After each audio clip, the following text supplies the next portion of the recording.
নিজেও কান্না করে ফেলে আর আমাকে বলতে লাগলো, এই পাগল কাঁদিস কেন, মনে রাখবে আমার হার্টবিট যতদিন চলবে ততদিন আমি তোর।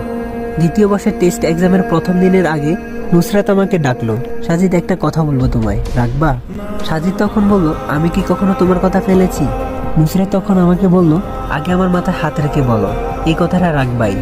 সাজিদ তখন আর কোনো কথা চিন্তা না করে মাথায় হাত রেখে বলল, বলো শুনবো। ঠিক তখনই নুসরাত এমন একটা কথা বলল যা শোনার জন্য সাজিদ মোটেও প্রস্তুত ছিল না।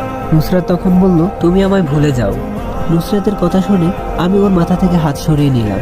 তারপর আমি বললাম, প্লিজ নুসরাত, এমন কিছু বললো না, তুমি চাইলে আমায় খুন করে ফেলো, কিন্তু তুমি আমায় ছেড়ে যেও না। অনেক কান্না করতে করতে এই কথাগুলো বললাম। নুসরাত তখন বলল, সাজিদ আমি আমার কথা বলে দিয়েছি, আমার বাবা মা আমার বিয়ে ঠিক করে ফেলেছে, আমি চাই না তুমি আমার সাথে আর কোনো যোগাযোগ করো। এই বলে নুসরাত চলে যায় আর আমি অজ্ঞানহীন পাগলের মতো ঘাসের মাঝে বোবার মতো বসে থাকি। আমার মুখ থেকে